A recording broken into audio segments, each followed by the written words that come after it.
Explaining the Korean War. At the end of World War II, after Japan had been defeated, Korea, which had long been under Japanese control, was divided along the 38th parallel by the USSR and the United States. Both countries, however, would come to an agreement that the country would be united in 5 years. But most Koreans wanted independence immediately, and, in the South, the Americans would have to deal with many strikes and protests. So, the United States would ban the Provisional People's Republic and hold an election in 1948. Despite boycotts and acts of terrorism, Syngman Rhee was elected. But he, as part of the Jeju uprisings, would kill thousands and imprison many more. Despite this, many communist guerrillas would remain. In the very same year, the Soviets would elect Kim Il-sung as the leader of the North, and would then withdraw from Korea. Kim Il-sung, at the time, was relatively unknown, but would quickly begin to grow a cult of personality. Kim would also send help to the Chinese communists fighting the Chinese nationalists in the Chinese Civil War. Because of this, after the Chinese Civil War, when Mao Zedong came to power, he would promise Kim that he would help the North Koreans in any war.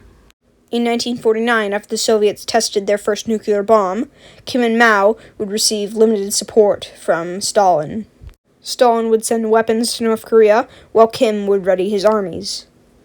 On June 25, 1950, following numerous skirmishes along the border, Kim would invade South Korea.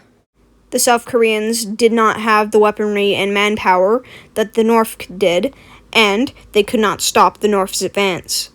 So, within a few days, Syngman Rhee had fled, and Seoul was captured. The USSR was boycotting UN meetings because Communist China was not given a permanent seat on the UN Security Council. Because of this, the UN would pass Resolution 83. This would give South Korea support. The United States, believing that if it did not interfere, more communist countries would rise up across the globe, would send thousands of troops. They were under-equipped due to post-war spending cuts, and because of this, they were driven back to Busan. Meanwhile, the United States would anger Communist China by sending ships to aid the Republic of China in Taiwan. The Chinese, now expecting to enter the war, got the Soviets to promise air support. In Busan, the United States was gaining thousands of reinforcements, and in early September, they would begin to drive north from Busan. On the 15th, General MacArthur had sent troops to capture Incheon via amphibious landing, after the city had been all but destroyed by a heavy bombardment. On the 25th, Seoul was retaken from the north, and UN troops would arrive a few days later and push the North back to the 38th parallel. China would threaten to intervene in the war if any of the troops crossed the 38th parallel, but the UN gave General MacArthur permission to do so. Because of this, MacArthur would then send his troops north. During their retreat, the North Koreans would lose many of their troops, and on October the 19th, Pyongyang would be taken from them as well. However, thousands of Chinese troops had made it to the border almost undetected, and would push the UN troops back to the Chonchon River. But, instead of continuing further, they would take defensive positions, waiting for a UN counterattack. This counterattack would come on the 25th of November, and would end in failure. Because of this, the UN would order a full retreat. Famously, during this retreat, the Turkish Brigade would help defend the U.S. 8th Army.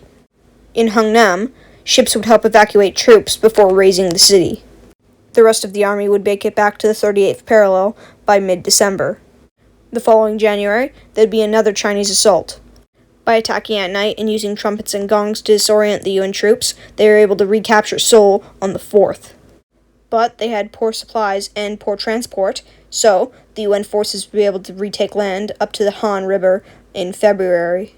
In mid-February, despite being outnumbered 15-1, the UN troops would fight off a Chinese counterattack.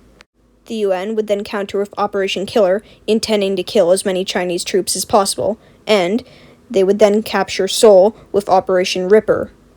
General MacArthur would be fired because of the fact that he had threatened to use nukes, and he was blamed for escalating the war. Matthew Ridgway, who had helped revitalize the 8th Army, would take over as the new Supreme Commander. He would drop troops behind enemy lines in an attempt to encircle them, but would have to face another Chinese counterattack. Although the Chinese now had better access to transportation, they would still be halted at the battles of Imjin River and Kapyong in April. Because of these victories, the UN would be able to push the Chinese back to the 38th parallel once again. But from there, a stalemate would ensue. Small fighting would continue over the next 2 years, but the UN lacked the desire to continue, and the Chinese lacked the resources to continue pushing south. So, in 1953, the Indians would help negotiate an armistice between the two countries. A demilitarized zone was created near the 38th parallel. Don't let its name deceive you, however, as today it is one of the most militarized places on the planet. In conclusion, the Korean War was a war of ideologies between capitalism and communism, and resulted in the deaths of over 2 million people, and was the first war of the oncoming Cold War. Thank you for watching this video on the Korean War.